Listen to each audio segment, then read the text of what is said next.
In today's video, I'm going to teach you how to connect Google Keep to Google Calendar for 2025. This is an incredibly helpful skill that can streamline your productivity by allowing you to seamlessly integrate your notes with your calendar events. Whether you're managing personal tasks or professional projects, this integration can make your daily planning more efficient. So let's dive into it. First, you'll want to open your web browser and navigate to keep.google.com. Once there, ensure you're logged in with your Google account. This is crucial because both Google Keep and Google Calendar need to be under the same Google account for them to connect seamlessly.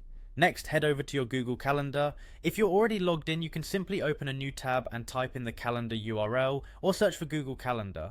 Once you're on your calendar page, take a look at the right-hand panel. You should see the Google Keep icon along with other Google Workspace apps. Now click on the Google Keep icon to open it. This allows you to view and manage your notes right alongside your calendar. It's a great way to have everything in one place without needing to switch tabs constantly. Select an event on your calendar that you'd like to connect with Google Keep. Simply click on the event to open its details. When viewing the event, turn your attention back to the Keep sidebar where you will see the option to take a note. Click on that option.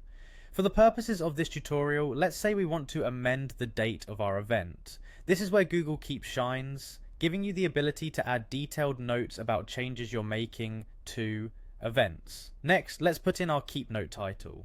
For this example, you could write something like Meeting Day Changed. This title will help you keep track of what the note is about and is also searchable within Google Keep, making it easy to find later on. In the description field of your note, you can add more details about the change, such as the new date or any important information pertaining to the event adjustment. Once you are satisfied with your note, click on the Done button to save it. Now head back to your Google Keep tab. You'll notice a link to the related calendar event within your newly created note.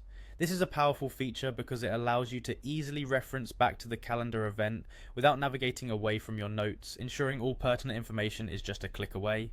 And there you have it. By following these steps, you've successfully connected Google Keep with Google Calendar. This integration provides a seamless way to keep track of event notes and maintain a well-organized schedule. As always, I hope you find this tutorial helpful in enhancing your productivity. If you have any questions, feel free to leave them in the comments below.